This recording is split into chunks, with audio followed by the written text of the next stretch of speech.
I was reborn on the very day that Ta Jing came to present the betrothal gifts.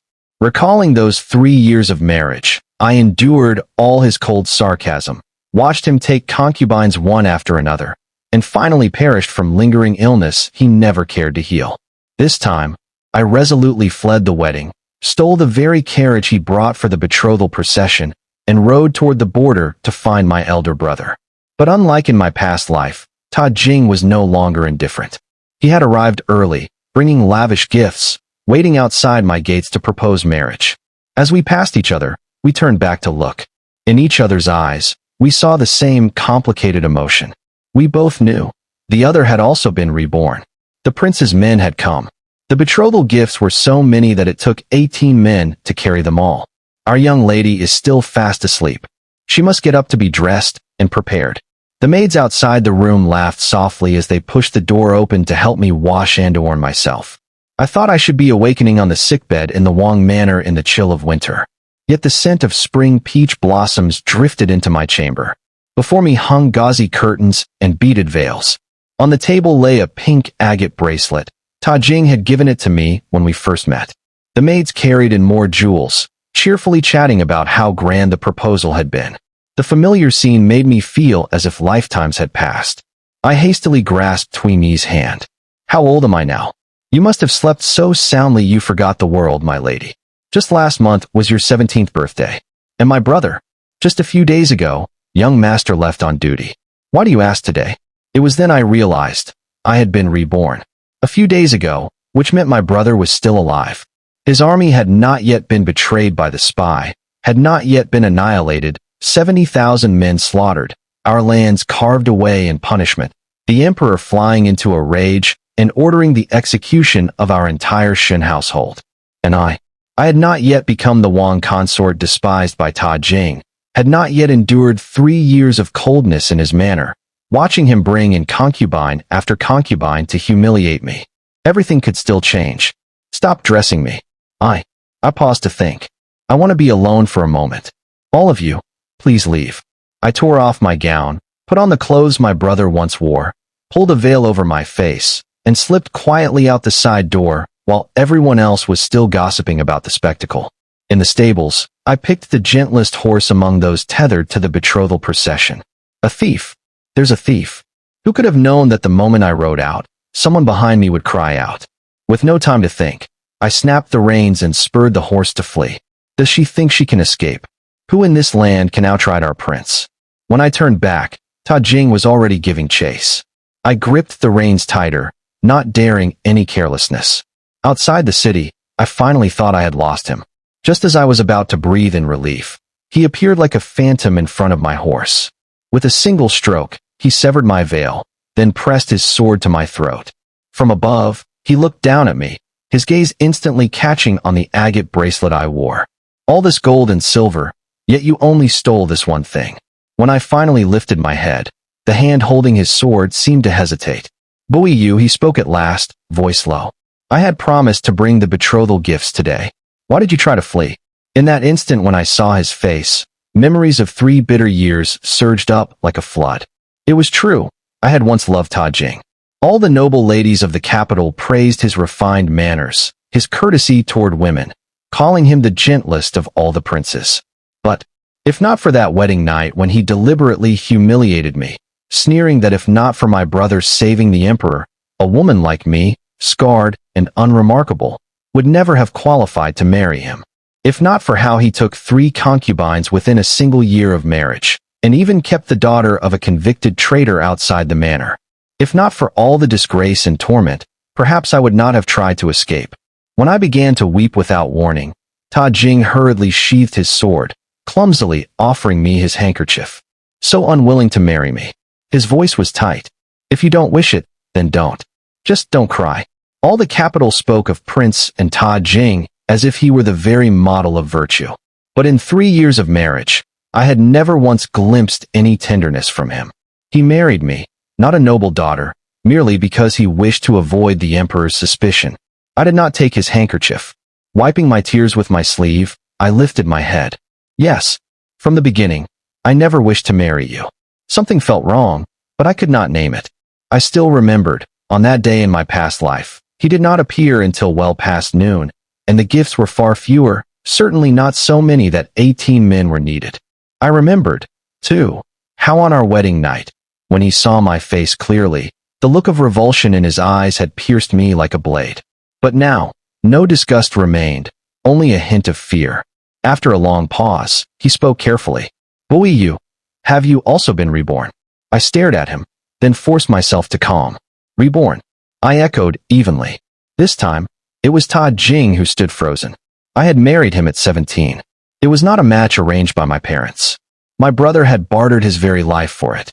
At that time, my brother was a guard in the retinue of General Shan. When assassins struck at the emperor, my brother took a blade to save his majesty. When the emperor asked what reward he desired, my brother said he had neither parents above nor wife and child below. He only wished for his sister to find a good husband who would care for her all her life. Because of the scar across my cheek, a wound I received saving someone years before, many matchmakers shook their heads, saying a marred woman would bring misfortune and widowhood. But my brother came to me and said that Ta Jing himself had asked the emperor to marry me, that he must truly have held me dear. I once met Ta Jing during the Shaanxi festival when I worked as a cook at Daohualu. He and a circle of noble sons came to sample the famous pastries.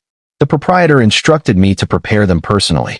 Though I wrapped them carefully, the jostling of the carriage broke the delicate crusts. When I presented them, the courtesans traveling with them laughed and prodded the ruined pastries with their hairpins. The beauty of Daohualu's almond cakes lies in their perfect shells. Who could eat these now? It was a long road. I began to explain. One of them flicked a pastry onto the ground at my feet. The cake rolled in the dirt, covered in mud. She calmly wiped her hairpin. "Then eat one yourself," she said coldly, "so we may see." That pastry cost 10 taels of silver. There was no way I could repay it. So I lowered my head, picked it up, and was about to take a bite when a folding fan struck it from my hand. "You were really going to eat it?" It was Ta Jing. The warm breeze of the Shaanxi festival brushed past me. Seeing his figure, refined as carved jade, made my face flush red. He frowned, then placed 10 taels of silver into my food basket. "Don't make things difficult for her." They all laughed, teasing Ta Jing for being so tender-hearted that even toward a plain-faced girl like me, he could be gentle.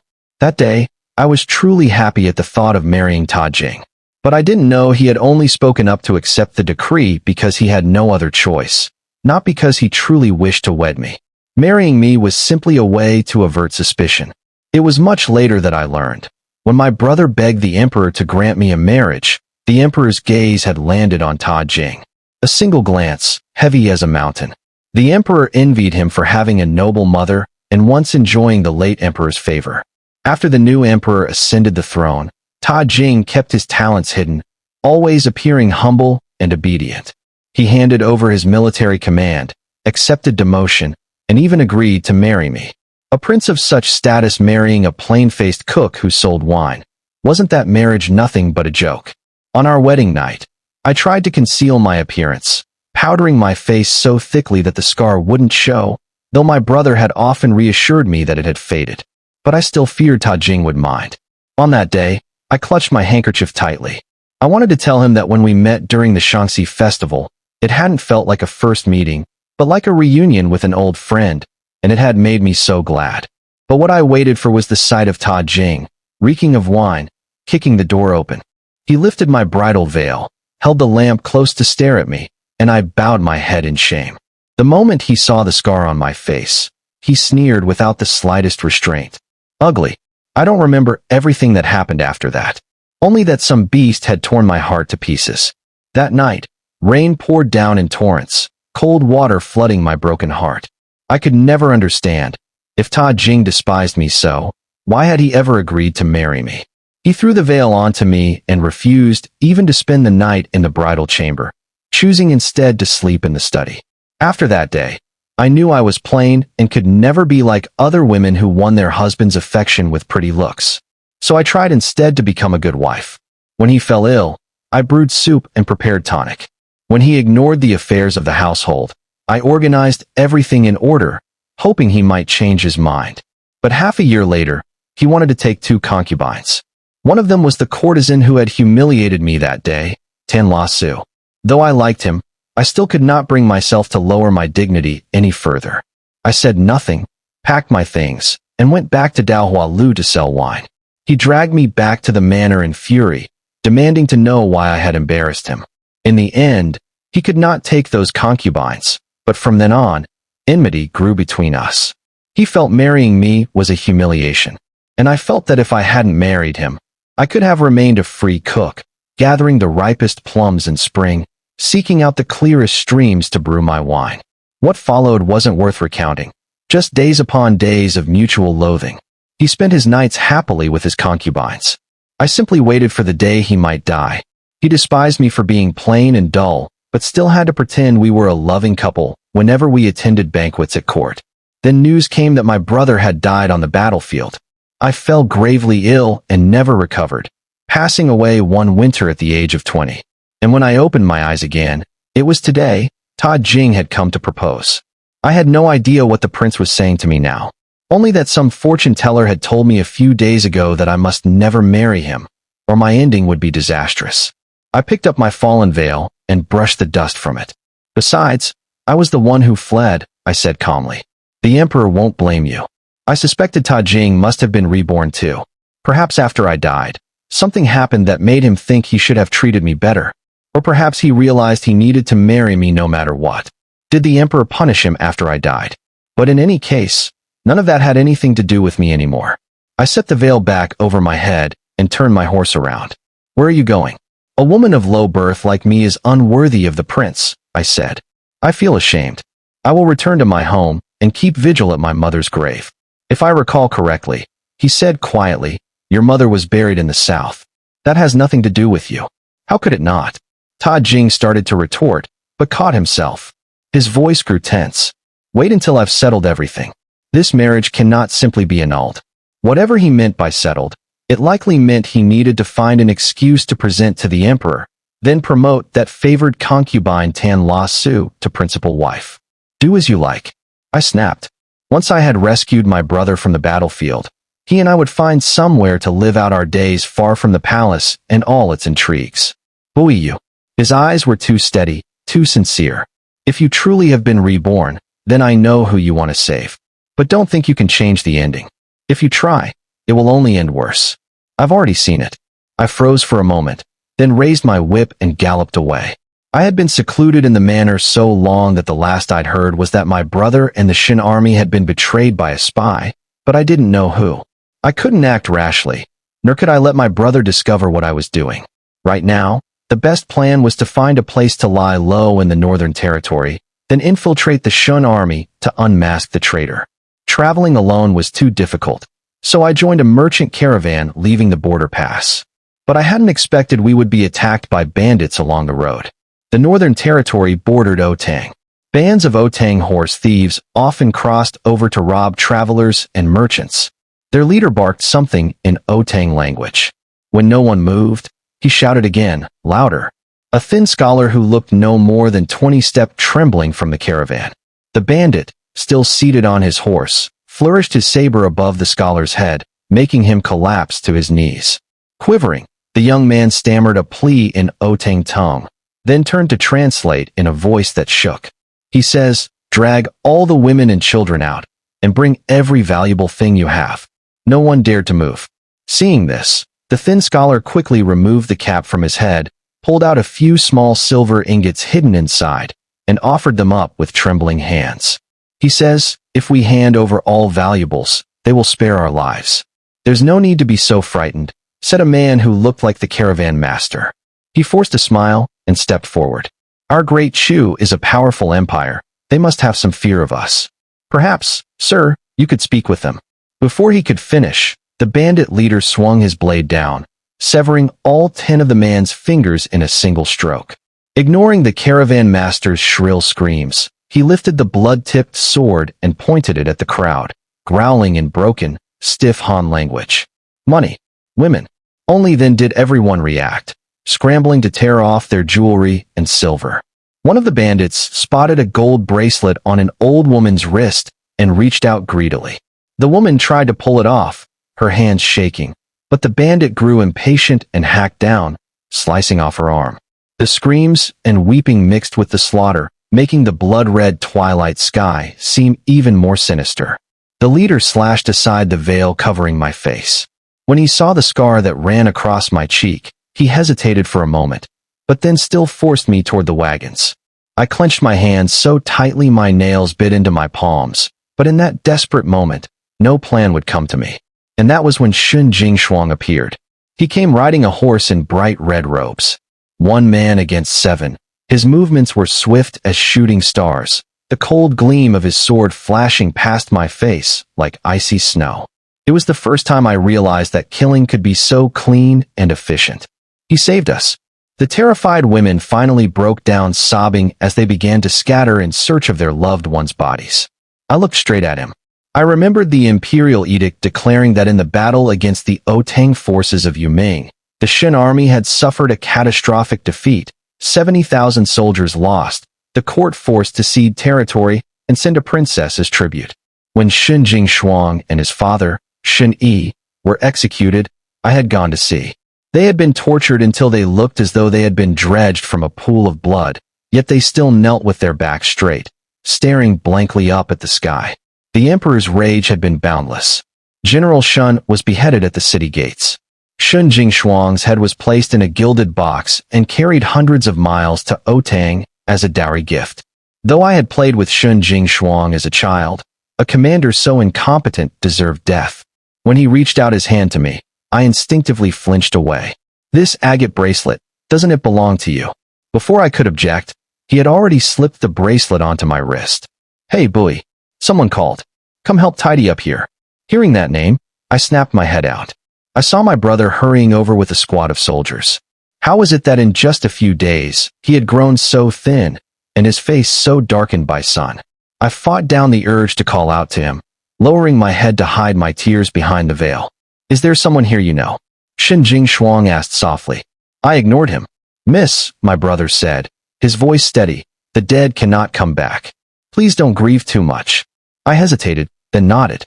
She seems to dislike me very much, Shun Jingshuang remarked dryly, folding his arms as he looked me up and down. Strange. I can't recall when I offended her. He paused, frowning. The last person I remember offending was Bowie's little sister.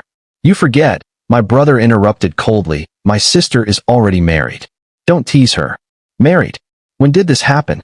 Prince Tsang himself asked the emperor, my brother said. He claimed he had long admired my sister and would surely treat her well. No. My voice was barely a whisper. Brother, he never treated me well. Not even a little. When did that happen? Shun Jingshuang muttered, puzzled. This buoy you. The soldiers escorted the surviving women back to safety, leaving only me and the thin scholar with nowhere to go. I tugged at the corner of Shun Jingshuang's robe. Oh, didn't you say you hated me? He gave a sly smile. I don't feel inclined to keep you here, unless you beg me and praise my swordsmanship. Please, I ground out, teeth clenched. Your swordsmanship is truly extraordinary. He froze, startled by my voice. For a moment, I thought he recognized it, but then he merely curled his lip. So you're not mute after all. In the end, he allowed both me and the scholar, whose name turned out to be Zhao San, to stay. Zhao San had nowhere to go and joined the new recruits. I claimed I could cook, so they assigned me to the kitchens. As soon as I arrived, Master Zhang, who oversaw the kitchens, folded his arms and eyed me coldly. If this girl insists on staying here, fine, but she won't show her real face. Aren't you worried she's a spy? She could poison the food and kill all our brothers. I reflexively raised my hand to hold my veil in place. I still had to uncover the traitor among them. No one could recognize me yet. What's there to fear? Shun Jingshuang said mildly, tapping my veil. Whatever she cooks, I'll eat it first. Did you hear? Someone whispered later. Bowie's sister ran away from her wedding. They say the emperor didn't punish her, but Prince Song was terribly disappointed.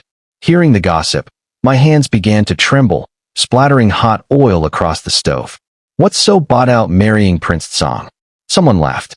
If I married him, I'd have sweet syrup every morning, white steamed buns every day. Even if Bowie's sister hadn't been disfigured, she'd never have been as pretty as Miss Huyn, said a burly soldier named Zhuang, holding out his bowl. Miss Huyn, one more serving, please. I dared not use the name Bowie. I called myself Xiao Huan instead. Because my cooking was good, the soldiers gradually accepted me. I rose from a scullery maid to the chief cook. Even stern old Shun, he began to look at me with more approving eyes after tasting my dishes. When I first arrived, I had caused quite a stir. The Shun army had never had a woman in the ranks, let alone one like me, who always hid behind a veil or a straw hat. The younger soldiers, bored when off duty, often whispered out my odd habits. The famous wines of Chang'an can't compare to the brews she makes. Her food's incredible too. She's so gentle. But who knows if she's too ugly or too beautiful to show her face. Little by little, their curiosity grew. One day, as I bent over the riverbank picking wild herbs, a sudden tug sent my straw hat rolling away before I could grab it. Someone hiding nearby gave a shrill whistle. Zhao San. A voice called gleefully. Go on, lift her veil, and see what she looks like. It turned out that timid scholar was named Zhao San. He hesitated, unwilling to approach, and the others jeered. What are you afraid of? You could beg the Otang raiders for mercy. If she gets angry, just apologize. Yes, get on your knees and say it again in Otang tongue. Damn it, I hate cowards like this the most. Perhaps because Zhao San had once knelt to beg mercy from the Otang raiders, he was now shunned by the others.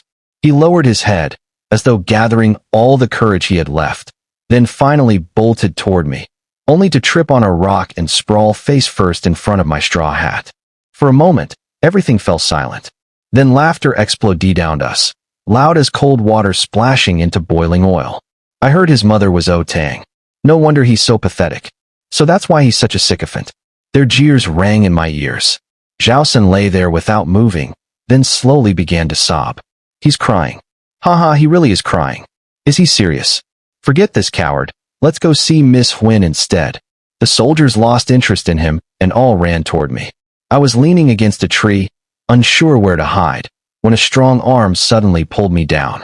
I toppled onto the grass, the fresh scent of green blades filling my nose. Shoo! It was Shun Jingshuang. He had been lying there reading. No wonder I hadn't seen him before.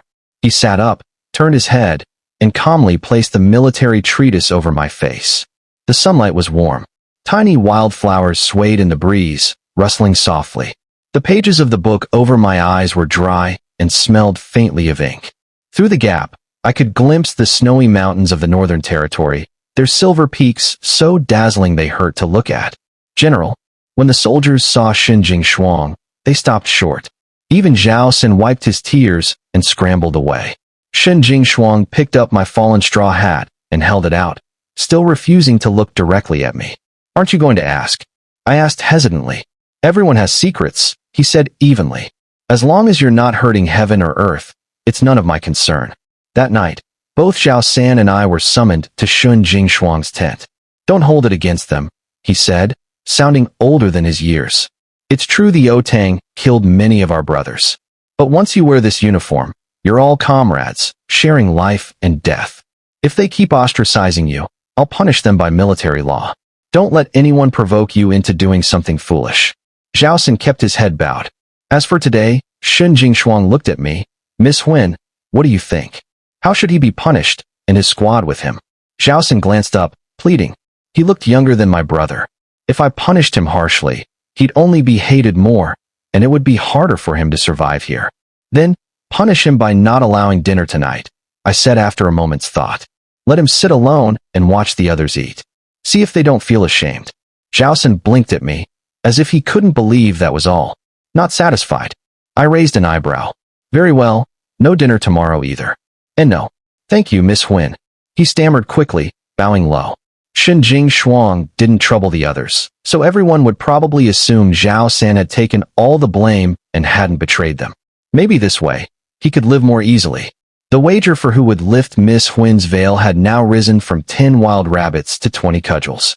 Shoo, General Shen said anyone who dares harass her will be tied up without supper.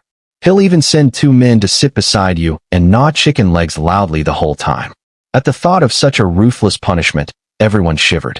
I couldn't help laughing. Only Shin Jingshuang would come up with something so devilish. That night, he escorted me back. He handed me a small flute carved from a swallow's bone. Is this the dog whistle? It's a swallow flute. He said indignantly.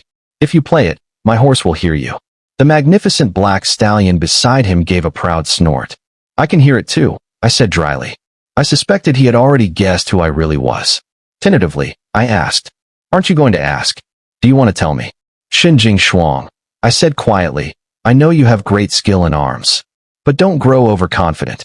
Arrogance only leads to ruin." And my voice dropped. "In every battle, be on guard for treachery. Don't trust anyone too easily." I couldn't tell him that in my past life, it was his own obstinacy and his father's that doomed them all.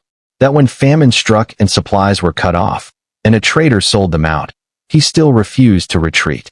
Even thinking of how we never found my brother's body made my eyes sting with tears. When he saw my red eyes, Xinjing Shuang looked flustered. "I know," he said quickly. "I won't let it happen again. I swear, never again. Please don't cry. Look, I swear, I swear." He babbled like an anxious wolf cub wagging its tail, and I couldn't help but laugh. "That's better," he said, smiling back. "A lady should smile more often." When he left, I turned to close the door. Suddenly, a gust of wind blew out the lamp, leaving only the pale moonlight. A shadow wrapped down me, pinning me against the door. Cool fingers lifted the swallow flute from my neck. "What is this?" "A token of affection." It was Ta Jing. His fingertips were ice cold. Even the hem of his sleeve was damp with morning dew, as though he'd ridden all night to reach me. "I truly thought you'd gone to guard your mother's grave," he murmured. "But you came here instead. Bui you, tell me honestly. Have you been reborn too?" I didn't know how to answer him. "You don't have to say it," he sighed. "But Bui you cannot change what's fated." When I came back, he went on softly, "I tried to clear the charges against Tan La Su's family, so they wouldn't be imprisoned, so she wouldn't end up in a brothel. And for a time, it worked. The emperor even entrusted them with famine relief. But in the end, they failed. And still, they provoked the emperor's wrath. In my past life, the Tan family had merely been stripped of their property and imprisoned. But in this life, they were all beheaded. No matter how desperately one tried to divert fate onto another path, everything still slid back toward the same end. It seemed Ta Jing had come back even earlier than I did. If changing one person's destiny was already this hard, how much harder would it be to alter the course of an entire army? The Battle of Yuming had no advantage of timing, terrain, or human will. The supply lines were cut off with no reinforcements. The Otang struck under the cover of heavy snow, and the commander's incompetence doomed the whole force. "Bui you," Ta Jing said quietly, "you must understand. This defeat was decreed by heaven. No human effort can alter it. They were always fated to die." When I said nothing, his hand shot out to seize mine. "But our fate can still change. We haven't yet had those 3 unhappy years. We could start over." "If that's true," I said coldly, "if we once resented each other so much, then why marry me at all? Did you suddenly decide you preferred ugly, graceless women?" I pulled my hand away. Memories of those 3 bitter years crashed down. At first, Ta Jing loathed me. But I thought he simply cherished his freedom and feared I would bind and restrain him. When he fell ill with a cough, I tried to be the virtuous wife, brewing endless tonics and bringing them each evening to his study. Perhaps he was moved by my sincerity. Half a month later, for my birthday, he even had a dress made for me and gave precise orders that it must be white. I had been overjoyed, believing he was finally warming to me. I called maids to dress me carefully, and I told them, "Use extra powder, cover the scar on my face." Full of anticipation, I pushed open that door and found him sprawling a circle of laughing beauties. Look, she actually believed it. She even dared to admire herself in the mirror. How shameless. Tan La Su loved to wear white. It brought out her delicate, noble bearing. Now I was dressed in the same color as her. She was a fairy descended to earth. And what was I but a coarse, plain servant? She glanced at me with open disdain. I stood frozen, clutching my sleeve, slowly lowering my head. Ta Jing, drunk and leaning against the women, lifted his eyes just enough to sneer. "Su, didn't you want to see her try to imitate you?" In that moment, I understood. No matter what I did, he would never love me. The next day, I left the Wang Manor and went back to Daohua Lu to sell wine. Ta Jing had stormed after me, his face black as ink, and dragged me home. But in front of the crowd, he only laughed. "My wife has played out enough. Be gracious and let me have her back."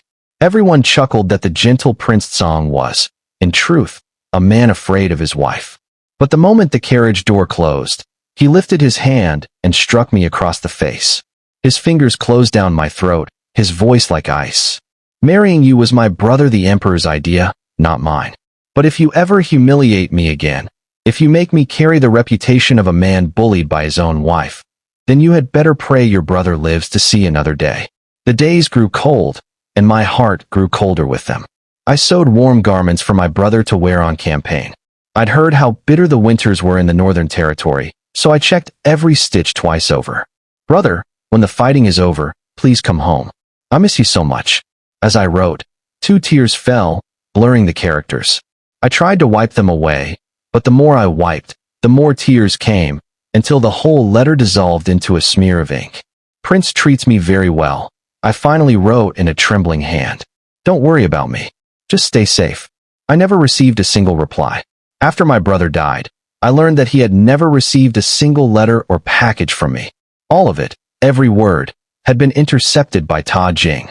When I confronted him, he only said, voice dripping with contempt, "The way you two fawn over each other is disgusting." Later, I knelt in the snow, begging him to at least build a memorial for my brother. He refused without a flicker of hesitation. In the end, there was nothing left between us. I locked myself in my room, neither eating nor drinking. When I fell gravely ill, he simply said there was no need to treat me, because once I was dead, he could remarry. Remembering all this humiliation, all these wounds, I forced myself to look at him. You say we were unhappy. Then tell me, why choose me? 7 years ago, he said slowly, on the night of the winter solstice, where were you? The scar on your face, who did you save? I closed my eyes. That night, I had pulled a young man from the path of an assassin's blade. But in the struggle, the dagger had slashed my cheek. It was you, wasn't it? It was, he said. All along, I believed it was Tan La Su who saved me. Only after I returned to the past did I see your face clearly. It was you. So what? Did he expect me to sigh about fate, to weep and reconcile? How laughable. I pulled my hand away, but he caught sight of the agate bracelet still encircling my wrist. If you feel nothing for me, he demanded hoarsely, why do you still wear the bracelet I gave you? Let's start over, buoy you. I swear I won't make you wait again. This time, I've brought all the betrothal gifts I possess. Ta Jing, I said quietly, I don't care anymore about who's been reborn or what debts we owe each other. You are a prince of Great Chu. Out there beyond the walls, those soldiers, they are your people.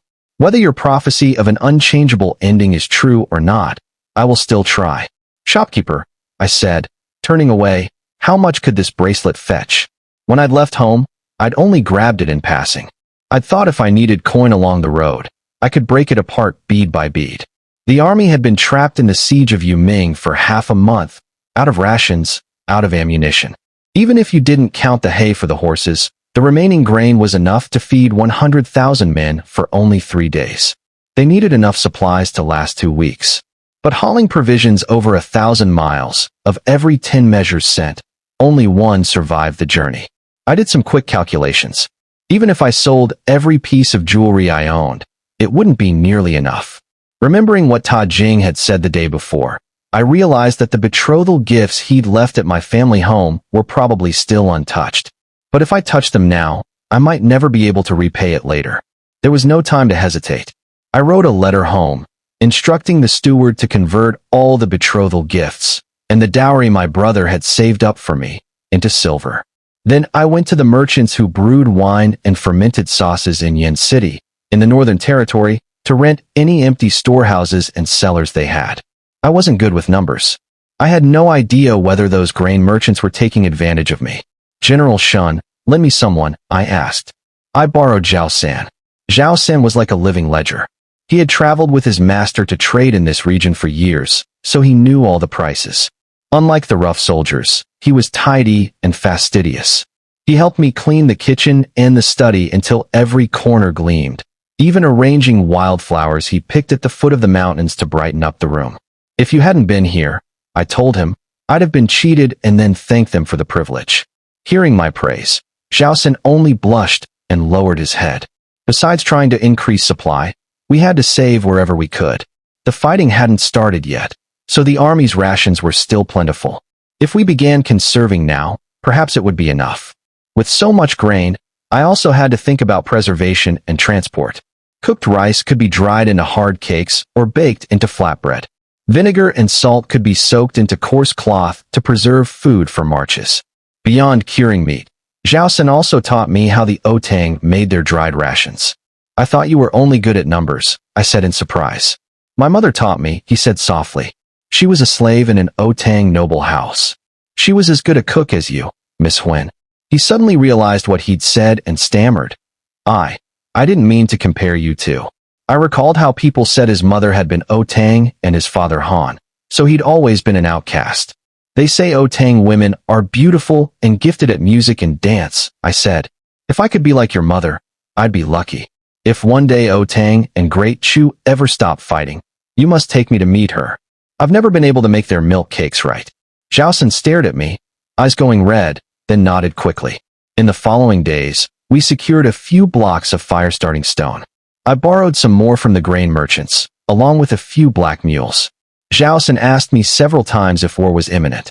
Every time someone questioned it, Shun Jingshuang would smile and say we were just stockpiling supplies to march on Otang and make their prince a vassal of Great Chu.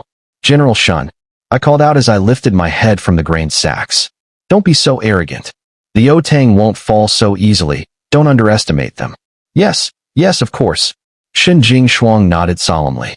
I never knew under what pretense Ta Jing remained in the camp. Others didn't recognize him as Prince Tsang.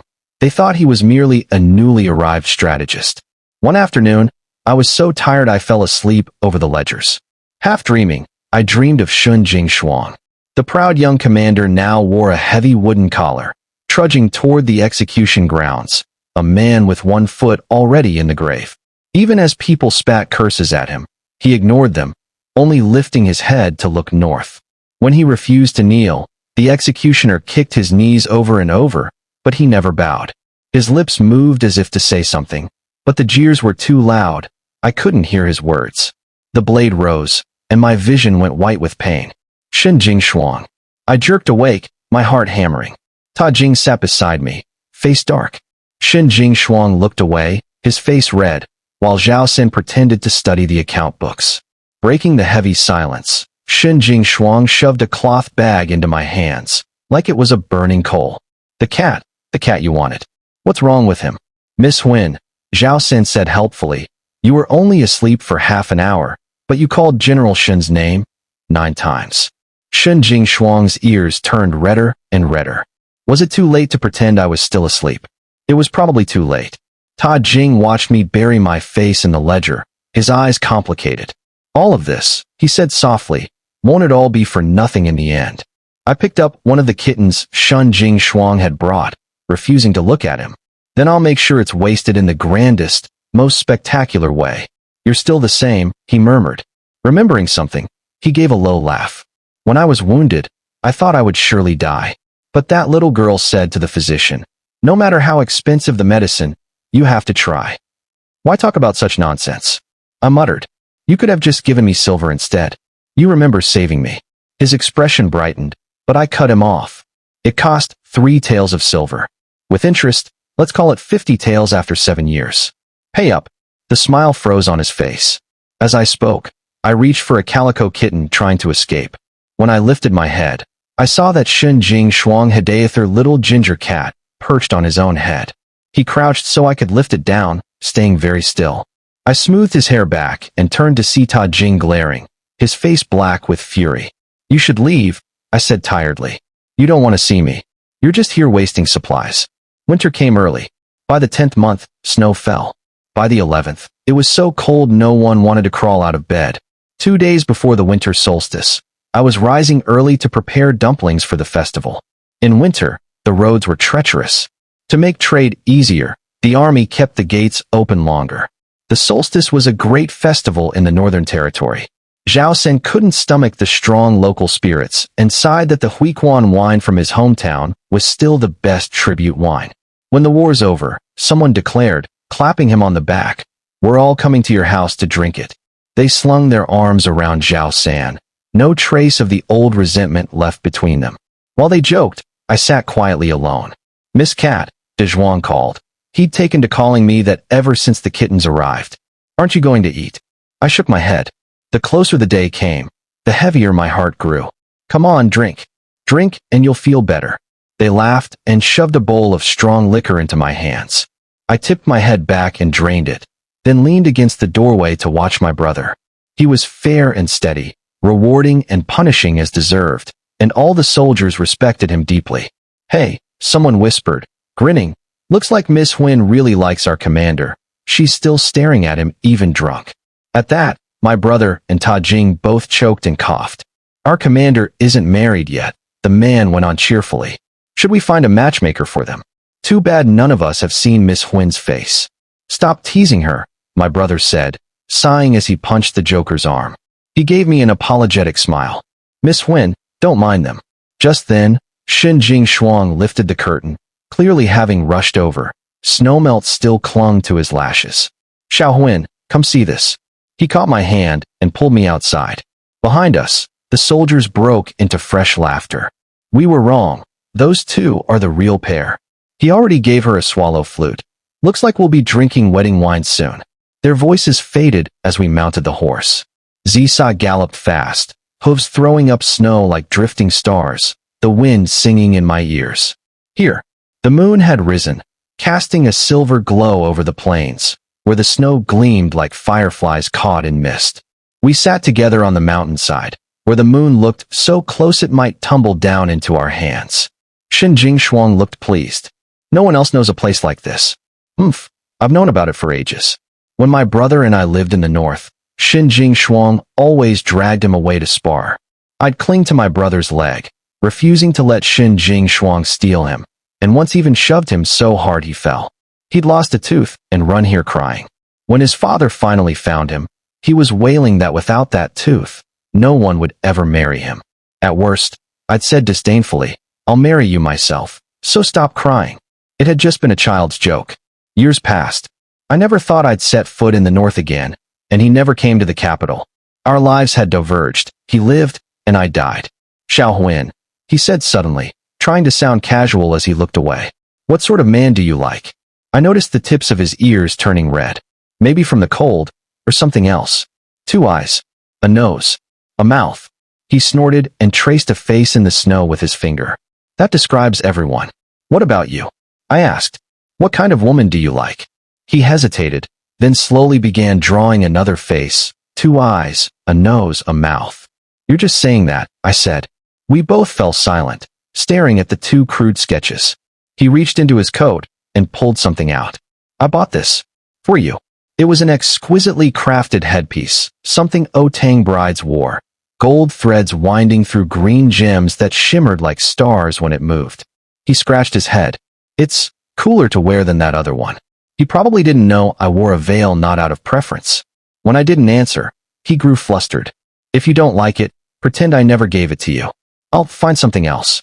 For some reason, I thought of Ta Jing's disgust when he saw my scar, and that white dress he'd ordered me to wear. This piece was beautiful. What 17-year-old girl didn't love fine things? I guessed Xin Jing Shuang had realized who I was. But back then, when we'd parted, I'd been 9, and my face had no scar. Maybe when he finally saw it, he'd look at me the same way Ta Jing had, ashamed or repulsed. Better never to have something, than to gain it and watch it rot. I lowered my head and slowly pulled off the veil. He jerked down, covering his eyes with one hand. I tugged gently at his sleeve. When he turned back, he was smiling, bright, unashamed. I knew you were Boiyu. I wondered if he could see the scar properly. I lifted my chin so he wouldn't have to strain. He stared for a moment, then crouched to look at the face he'd drawn in the snow. With his fingertip, he drew a single line across it, a long slash. Exactly like my scar. He looked up at me, all humor gone. Boiyu, he said quietly, this is the kind of woman I like. I froze.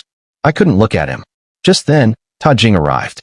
He pulled his horse up hard, face black as thunder as he glared at Xin Jing Shuang.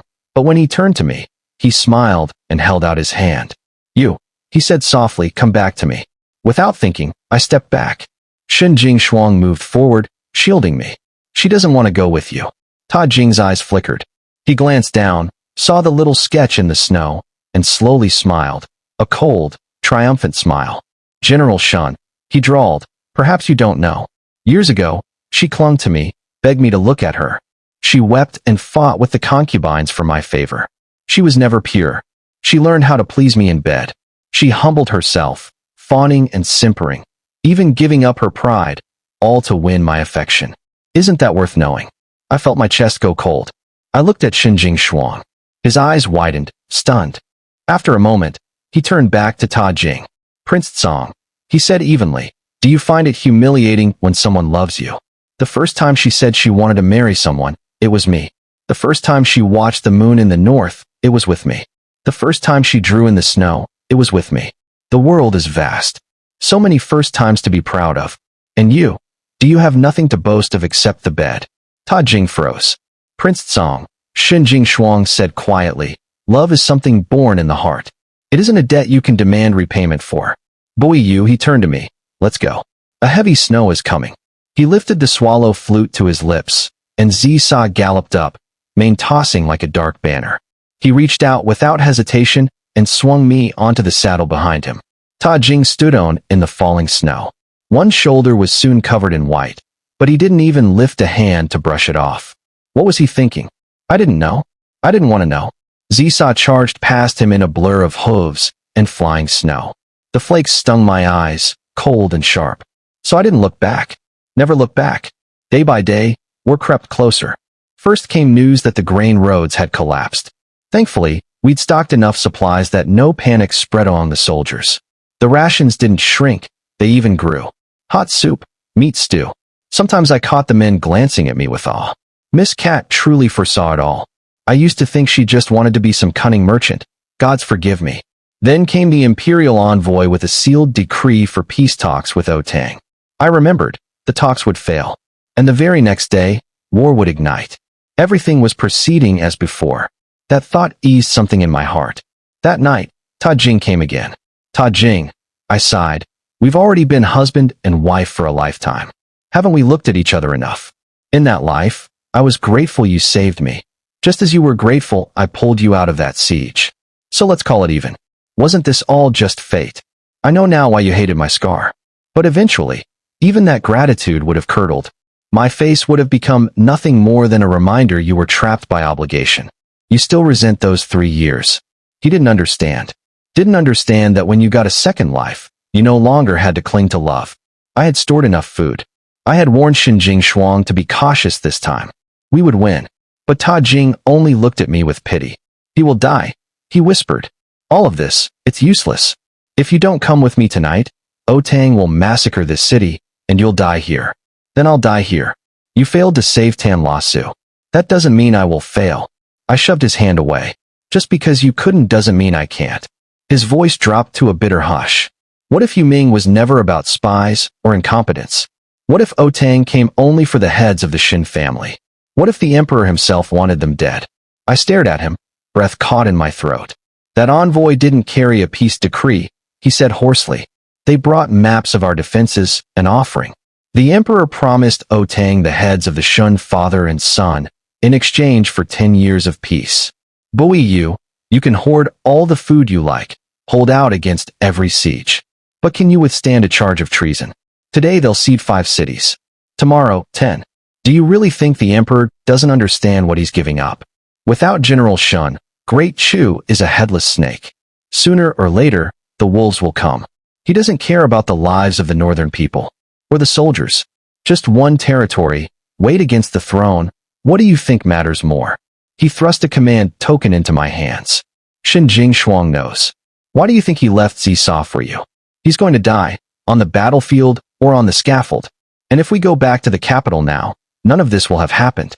We could still—" A movement flickered outside the door. I turned sharply, catching a glimpse of someone slipping away into the dark. Who was it? How much had he heard? I threw on my cloak, bolted outside, and whistled for Zisa. "Where are you going?" "To warn Xinjing Shuang.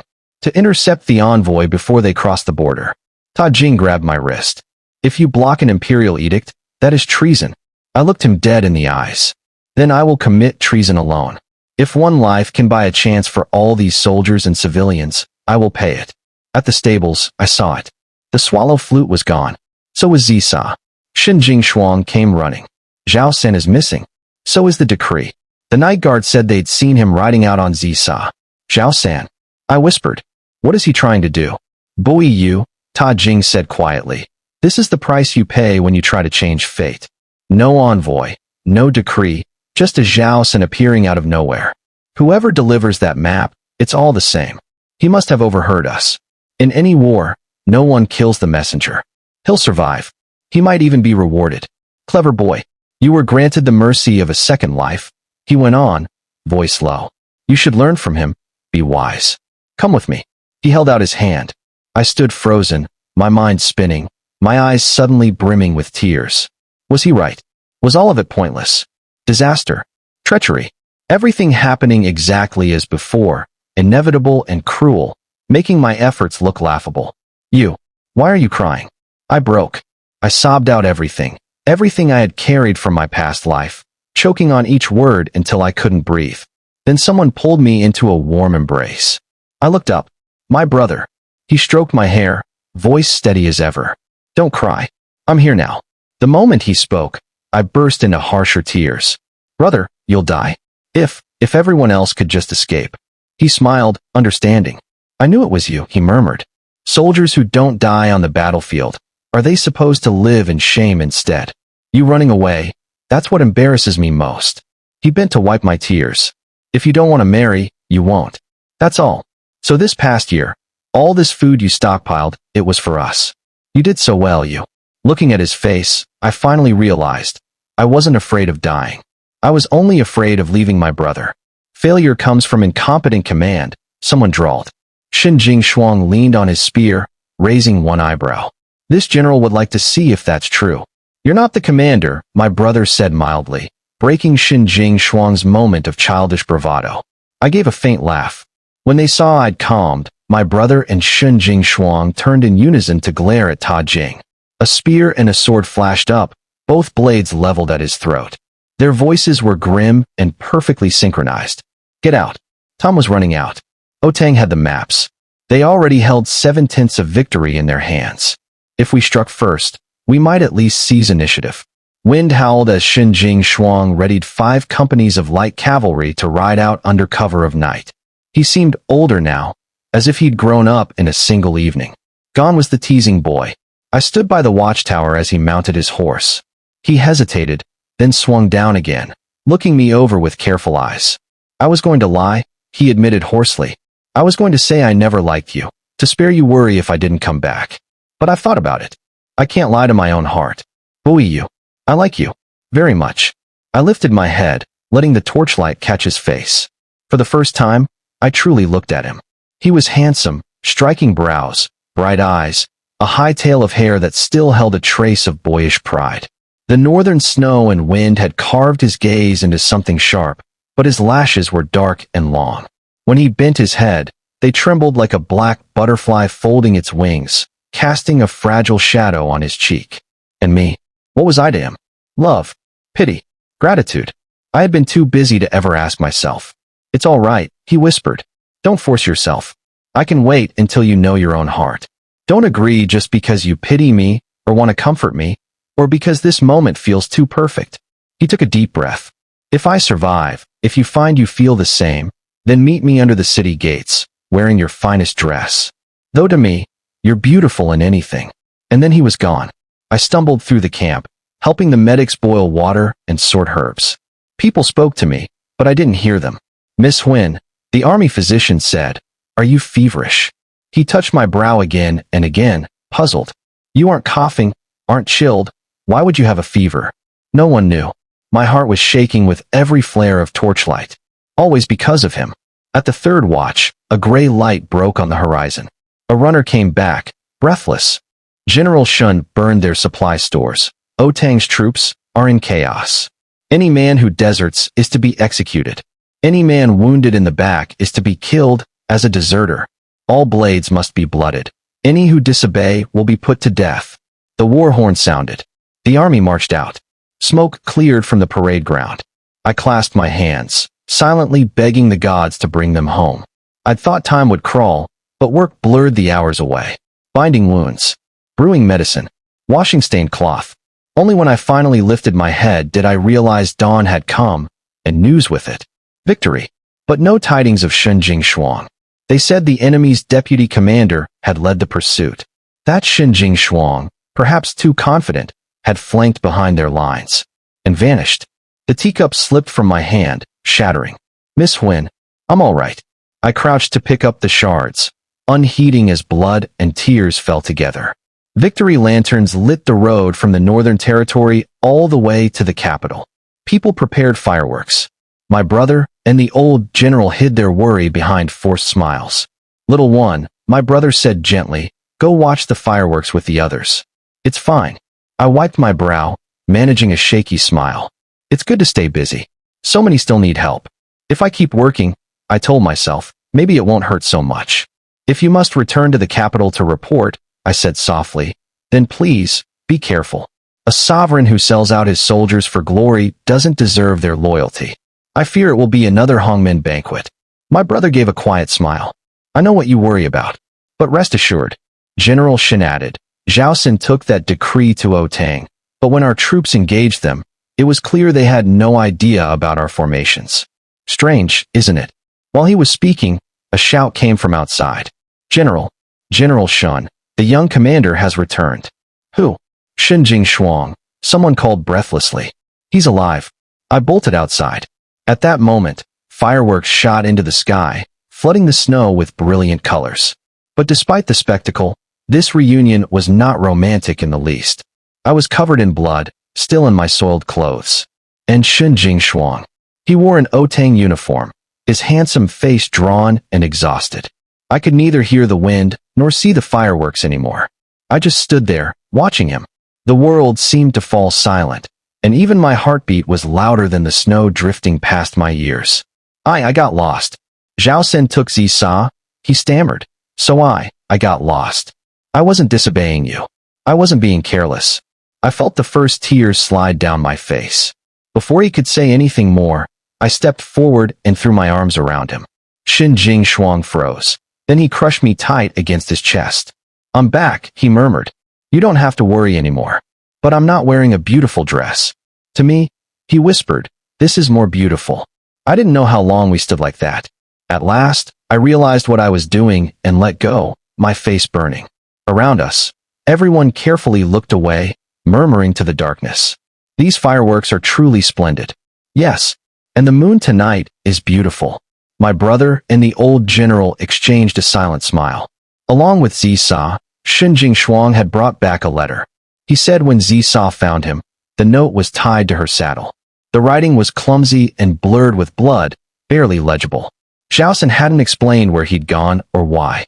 All he wrote was, Zhao Tan resents Ta Diem, born a son of heaven, yet blind and deaf, and resents Shun for rewarding and punishing without fairness. So I stole the decree to vent my grievance. It was signed, Zhao Tan. 2 lines below that. I still owe shopkeeper Zhu 3 taels of silver. I owe nothing else. If I ever return, I will invite Miss Huyn to drink Huiquan wine from my home. But at the end, it was signed again, Zhao San. His real name was Zhao Tan, not Zhao San. That night, he must have overheard my argument with Ta Jing, learned the decree was the key to victory. He'd slipped into the study, stolen the flute and the edict, and ridden Zisa straight to the Otang camp. With a single blood-soaked letter, he wiped the crime of treason from every other name. Otang spies said Zhao Tan had presented the decree as tribute, then hidden a knife in his sleeve and stabbed their deputy commander. By the time they subdued him, the map of our formations was so soaked in blood that nothing could be read.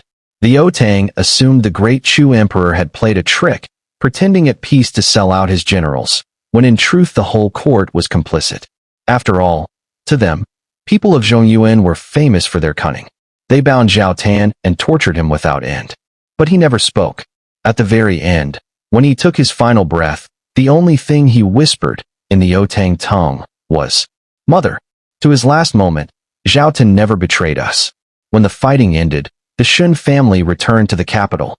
My brother brought me along, intending to sell our house in the city and never look back. I was still wondering how to repay Ta Jing's bride price when Shen Jingshuang told me not to trouble myself, he would cover it. Ta Jing refused the repayment, simply announced that the dowry had been returned intact. But everyone knew why Shen Jingshuang insisted on handing over extra silver anyway. It wasn't because Ta Jing had any pang of conscience. It was because the moment that money entered the record, the emperor would see it was the bride price from Ta Jing's coffers. If the emperor asked, "Why did Prince Song's wedding dowry end up in a military camp?" No answer could avoid suspicion.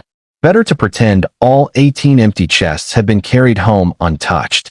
Just as no one ever dared ask what that imperial edict truly contained. Everyone pretended not to know. Pretended the monarch and his generals were still in perfect accord. When rewards were finally bestowed, Shun Jingshuang requested nothing for himself. Only that the Otang bury Zhao Tan's body with respect and return him home. Everyone knew he planned to carry Zhao Tan's remains back to his mother's village. He took a long drink of wine that day and looked straight at the emperor, voice cold with meaning. A traitor should have his corpse displayed on the gates, branded in shame for all time. The emperor choked on his wine and coughed, red-faced. At last, it was over, just in time for the Lantern Festival. In the capital, the streets were bright with lanterns, blazing color into the night. Everyone wore their finest clothes, men with hair pinned high in jade ornaments, women in scented gowns. Peace and prosperity wrapped the city like a dream. And this time, Otang's fury was truly earned. The emperor dared not lay a finger on us. My father petitioned for the Shun family to remain forever in the north, guarding the frontier. I hadn't risked my life for that wretched emperor or for the Ta clan. I did it for the common folk behind these cold walls of the northern territory. Shen Jingshuang thought for a while, then asked me softly, careful and serious. Have you truly decided? I heard from Brother Bowie, you don't plan to return to the capital. I nodded, but I remembered what Ta Jing had said to me on that cliff. In my last life, I'd married him. 3 years later, I died and was reborn. If you count it at all, I was remarried now. Just as he'd said, when I tried to win his favor, it had been real. I stood there, looking silently at Shen Jingshuang. The truth was, I was afraid. Afraid he'd listen to Ta Jing. Afraid he'd think I was frivolous and unclean. Afraid he'd mind. Did he treat you well? I hesitated, then answered honestly. Not very well. So, you should think it over. If you regret. I regret it, he interrupted. I blinked, startled. I regret not beating him senseless that day. I opened my mouth to explain further, but Shen Jingshuang didn't seem to care. He just caught my hand and pulled me along. He took me to the finest tailor in the capital, UE Pavilion. The women there dressed me in white gauze robes, so fine they seemed to shimmer with their own light. After powdering my face, they began fussing over jewelry. I thought suddenly of the necklace he had given me, the one inlaid with emeralds. Is this from Otang? When the Otang saintess visited the capital, we could only see her from a distance, someone murmured. So this is how exquisite it truly looks. The girls passed it between them, gasping in awe. When they fastened it over my brow, it draped down, half hiding my scar. I couldn't look away from the mirror. Every time I moved, every smile, every breath, the gems caught the light, dazzling. You look like a lily touched by morning dew, someone whispered. Tonight is the Lantern Festival. I'm sure countless young men will be watching you. That little commander of yours, he'll regret this. They giggled and bundled me outside. Shun Jingshuang was waiting by the door, holding malt candy and a candied hawthorn stick. On his wrist hung a rabbit-shaped lantern. I tapped his shoulder. He turned and went completely still. Beautiful. His ears went red first. He nodded dumbly, unable to say a word. The lanterns were everywhere, brilliant and colorful. But Shun Jingshuang hardly glanced at them. When I smiled back over my shoulder, I caught him staring at me again. He jumped as if scalded, and hurriedly pointed at a plain lantern. Look at that one. It's very nice. That's just the shop sign, you silly man. Maybe because the rabbit lantern was too pretty, several young gentlemen came over to ask where he'd bought it. I didn't understand why they cared. It was just a common lantern, 10 copper coins at most. But soon, their questions shifted. Which family are you from? Have you married? The more they asked, the darker Shen Jingshuang's face grew. Finally, the rabbit's ears fell off, rolling into the street. I hurried to pick them up, but someone else got there first. Thank you. I started, looking up. It was Ta Jing. He stared back, shocked. You're Boyu. Shen Jingshuang turned pale, then shoved the rabbit lantern into Ta Jing's hands. "Take it," he snapped.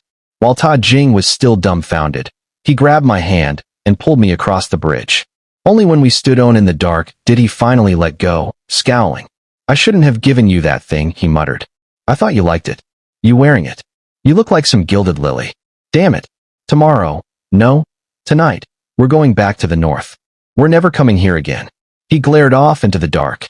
"I'm not jealous," he added quickly. Seeing Ta Jing makes me furious. Anyone from the Ta clan makes me furious." But the more he spoke, the more obvious it was. I raised a hand to touch my scar, suddenly self-conscious. He looked down, then leaned close, clutching my wrist. "I have more scars than you," he whispered. "Would you ever find me disgusting?"